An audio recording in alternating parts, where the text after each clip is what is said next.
Breaking news చూస్తున్నాం. శంషాబాద్ ఎయిర్పోర్ట్లో runway పైకి వెళ్లిన అలయన్స్ ఎయిర్లైన్స్ విమానంలో సాంకేతిక లోపం తలెత్తింది.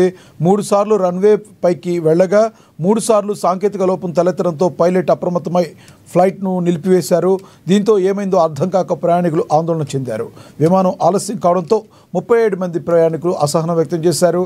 సాంకేతిక లోపాలున్న విషయాన్ని ముందుగా చూసుకోవడం తెలియదా అంటూ సంబంధిత ఎయిర్లైన్స్పై ఫైర్ అవుతున్నారు.